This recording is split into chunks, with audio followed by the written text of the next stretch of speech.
कि service sector boom क्यों हुआ? क्यों हुआ ऐसे क्या कहोगे? वही जो मैंने यहाँ बताया, सारा वही है। सर्विस सेक्टर बूम इसीलिए हुआ। अच्छा, एक और बात कहो, एक सर्विस सेक्टर के लिए लैंड ज्यादा जरूरी है या मैन्युफैक्चरिंग के लिए? कैपिटल इंटेंसिव कौन है? Manufacturing. Service sector is not capital intensive, जगह भी नहीं चाहिए उसको। It is independent of geography. मान लो मैं पढ़ाना चाहूँ, ऑनलाइन कोचिंग देना चाहूँ, सिर्फ ऑनलाइन, मैं अमेरिका बैठकर भी दे सकता हूँ, चंबा बैठकर भी दे सकता हूँ। कब होगा ऐसा? तो यस, या हम बाला आकर भी दे सकता हूँ, right? So I can give you from anywhere, I can perform my services from anywhere. Telemedicine, जब से आईटी रेवोल्यूशन आया है, geography has become redundant, communication revolution आया है। वो कॉल सेंटर्स को, हम कॉल्स को कहाँ अटेंड कर रहे हैं? बॉम्बे में। जर्मनी से मशीन इंग्लैंड में बिकी, उनकी कंप्लेंट बॉम्बे में सुनी जा रही है, फिर उसका फीडबैक जर्मन वालों को दिया जा रहा है, फिर जर्मनी वाले इंग्लैंड वालों को कांटेक्ट कर रहे हैं। तो ज्योग्राफी का क्या रेलेवेंस है? कुछ भी नहीं। ये सर्विस सेक्टर है। समझ में आया? सर्विस सेक्टर भी दो तीन तरह के होते हैं, एक लोकेशन डिपेंडेंट और एक इंडिपेंडेंट। अब ये नहीं कह सकते कि मैं अंबाला में बैठे बॉम्बे के होटल में रह लूंगा, वहां तो फिर मुझे बॉम्बे जाना पड़ेगा, है ना? That is also service. So services are of many types, but usually the software services are location independent. ये चीज है। Are you understanding what is happening? तो ये है services sector. It does not need land. Then demographic dividend तुम्हारा बहुत अच्छा है, तुम्हारा यूथ जो है पढ़ा लिखा है, अब इंजीनियर है, ग्रेजुएट है, उसके लिए भी सर्विसेज सेक्टर इज ऑप्टिमम। वो खेती करना चाहता है? नहीं, he doesn't want to do खेती। वो फैक्ट्री में काम करना चाहता है, भले ही मैकेनिकल इंजीनियर बन के? नहीं, he doesn't want to do manual work. He also wants to be on computers. He also wants to do that IT thing. फिर गर्ल्स के लिए बहुत अच्छा हो गया। देखो, हिंदुस्तान में लड़कियों ने रेवोल्यूशन बहुत लेट करा है। लड़कियां भी डायरेक्टली कहाँ से आई हैं? या तो खेती करती थी, घर में भैंसों को देखती थी, या गांव में चरी लगाती थी, या बरसीम काटती थी, यही करती थी घर की औरतें, या खाना बनाना, ये सब करना। या फिर अब वो सीधा आईटी और कंप्यूटर इंजीनियर बन के सॉफ्टवेयर में आ गई। तो सॉफ्टवेयर है जी, मैन्युफैक्चरिंग उन्होंने भी छोड़ दी। Yes, it is a reality. तो लड़कियों को भी, वो तो जेंडर के लिए भी, ये इनफैक्ट ये सारी चीजें हमारे जेंडर नॉर्म्स को भी सूट करी। तो लड़कियों ने भी इंजीनियरिंग को बहुत प्राथमिकता दी। आर्किटेक्चर में बहुत लड़कियां जाती हैं। वो इसीलिए जाती हैं because they only need the creativity of their mind, and girls are not less creative, they are more creative than men when it comes to home making, specially in India. उनको ज्यादा जरूरतें पता होती हैं तुम्हारी मदर की। तुमने अगर अपनी कोठी बनानी है, आर्किटेक्ट करना है, आर्किटेक्ट, तो जो तुमने वो करना है ना, तुमने अगर वो किराए पर हायर करना है, अब तुम्हारी माता जी ने घर पर रहना है और तुम्हारी घरवाली ने घर पर रहना है, तुमने तो सिर्फ अपना पैसा लगाना है। तुम्हारी माता जी की जो जरूरतें हैं रसोई की, कि बर्तन कहाँ पर आएंगे, सिंक कहाँ पर आएगी, चूल्हा कहाँ पर आएगा, ये सब एक लेडी आर्किटेक्ट ज्यादा अच्छे से, मतलब आजकल जो ट्रेंड चल रहा है, जो मैं देख रहा हूँ अम्बाला, चंडीगढ़, दिल्ली का। सो आई है जी। हाँ, तो ये रियल एस्टेट में जो बूम आया है, real estate is also service sector, housing industry is also service sector. इस बूम में भी लड़कियों को बहुत ज्यादा प्राथमिकता मिली है। आप ये चीज भी बोलोगे। और क्या है? या ग्लोबल अपॉर्चुनिटी इन सर्विसेज हमें मिल गई, क्योंकि देखो लेबर हमारी चीप ही थी, तो हमारे यहाँ बहुत चीप है लेबर। ये चीज का बेनिफिट भी सॉफ्टवेयर रेवोल्यूशन दुनिया ने हमारा उठाया। ग्लोबल अपॉर्चुनिटीज हमें मिली, लैंड एक्विजिशन की कोई दिक्कत नहीं थी इसमें, इंफ्रास्ट्रक्चर कंस्ट्रेंट नहीं थे। क्या मुझे अच्छी रोड चाहिए? नहीं चाहिए। सर्विसेज के लिए मुझे बहुत कम, मतलब कैपिटल इंटेंसिटी बहुत कम है सर्विसेज सेक्टर की। फिर सरकार की नीतियां, वो भी लिबरल थी सर्विसेज के लिए, उन्होंने भी कंपनीज आने दी। टेलीकॉम रेवोल्यूशन कैसे आया? एलपीजी के कारण ही आया। याद है डोकोमो, हच का जो कुत्ता आया करता था एड में, हचिसन एसआर, वोडाफोन, ये एस्कोटेल, आइडिया। ये आइडिया तो चलो अब है आदित्य बिरला ग्रुप का, ये वोडाफोन था पहले पुराना, एस्कोटेल था इससे पहले। सो हच हच एसआर, ये सारे जो मोबाइल थे, कंपनियां थी, ये सब फॉरेन की थी। Docomo was I think Japanese player, Docomo. तो या वो इन्होंने सबसे पहले फ्री डाटा के प्लान स्टार्ट किए थे, फिर रिलायंस ने चालू करा था फ्री फोन देना जब धीरू भाई अंबानी जिंदा था।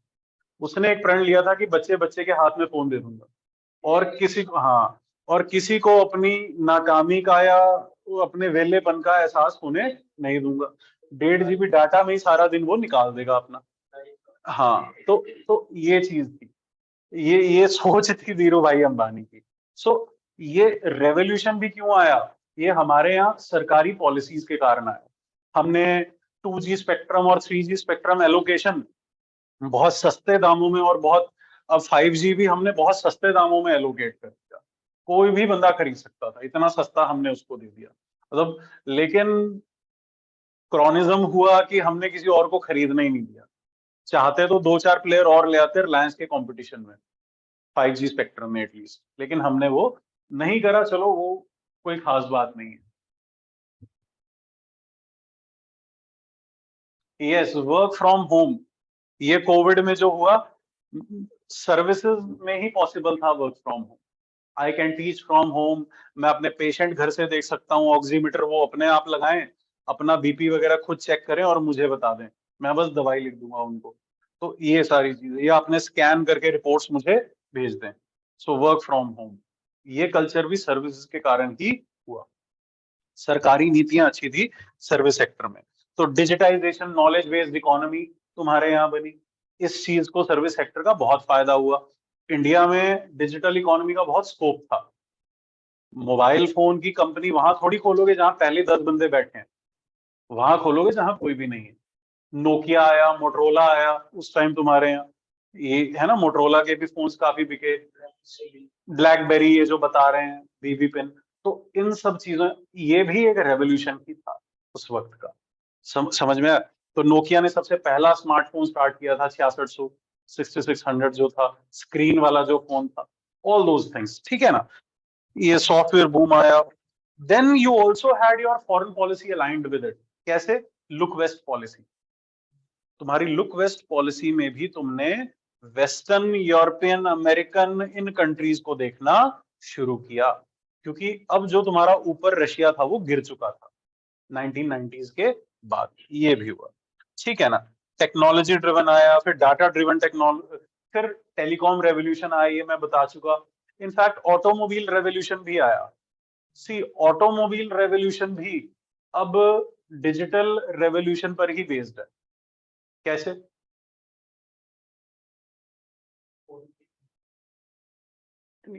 How is your car digitally enabled now? Everything is digital now.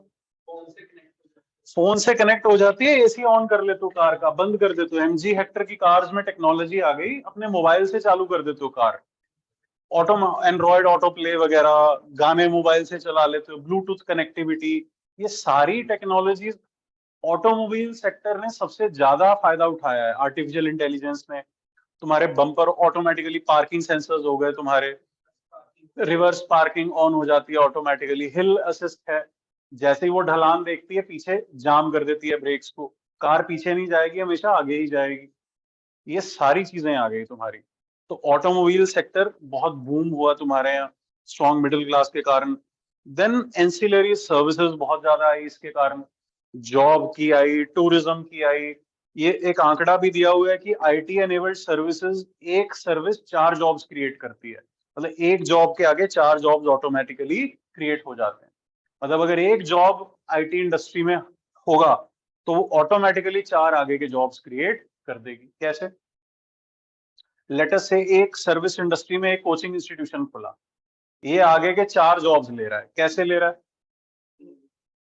मेरी जॉब, अनिकेत की जॉब, उसके बाद जो हमारी इलेक्ट्रिसिटी नहीं, जो सोशल मीडिया मार्केटिंग कर रहा है, हमारे डिजाइनिंग कर रहा है, जो बहुत सारे काम हो रहे हैं हमारे, इन सब कामों के लिए हमें और एंसिलरी सर्विसेज की जरूरत है। हमारी website management, social media management, ये सब चीजें। So all these things will create a number of more jobs. ऐसे ही आईटी में हुआ, आईटी सॉफ्टवेयर में। Software industry is not one thing. Website design करने वाला और होता है, बनाने वाला और होता है, सोशल मीडिया से डेवलपर और होता है, उसको सोशल मीडिया के साथ इंटीग्रेट करके मैनेज करने वाला कोई और होता है। ये 3 अलग अलग डोमेन्स हैं। फिर इनफैक्ट इनमें भी आगे हैं फ्रंट एंड पैनल और बैक एंड पैनल। एक बंदा सिर्फ वेबसाइट के पीछे वाली चीज बनाता है जो तुम्हें नहीं दिखती। मैंने वेबसाइट पर कुछ डालना है तो उसके पीछे का पर्दा तो मैं ही देखूंगा ना। आगे वाली चीज मैं तुम्हारे आगे जो प्रेजेंट करूंगा वो तुम्हें लुक दिखेगी, वो तो कॉस्मेटिक है। लाल रंग की वेबसाइट, काले रंग की वेबसाइट, पीले रंग की वेबसाइट, वो तो एक अलग चीज है। डिजाइन मेरी अपनी मर्जी से है। कोडिंग वगैरह वो पीछे का काम होता है, डिजाइनिंग आगे का काम होता है। घर में भी तो यही होता है ना, इंटीरियर डेकोरेटर कोई और होता है, राज मिस्त्री कोई और होता है, नीवों वाला मिस्त्री या लेंटर वाले अलग से आते हैं अपना सामान लेकर, वो ठेकेदार अलग होता है कई बार, पत्थर लगाने वाला अलग होता है, बिजली वाला अलग होता है, प्लम्बर अलग होता है। सो यस, ये सारी सर्विसेज इंडस्ट्री में बहुत ज्यादा स्पिल ओवर इफेक्ट्स हैं। एंटरटेनमेंट इंडस्ट्री तुम्हारे यहाँ बूम हो रही है क्योंकि मिडिल क्लास स्ट्रॉन्ग है, यूथ। एवरेज एज तुम्हारे देश की 2020 में 29 साल थी, तो it is very young. 29 years is a very young age for a country like India. 140 crore लोगों की औसत आयु अगर 29 साल हो जाए फिर तो देश जवान है यार। हैं जी, पोटेंशियल है उस देश, बिल्कुल जवान खून है, गर्म खून है, उसका फायदा उठाओ, ये चीज है। Innovation centric, demographic dividend, wide coverage, ये सारी चीजें हैं, इसको पढ़िएगा, बहुत मजेदार है।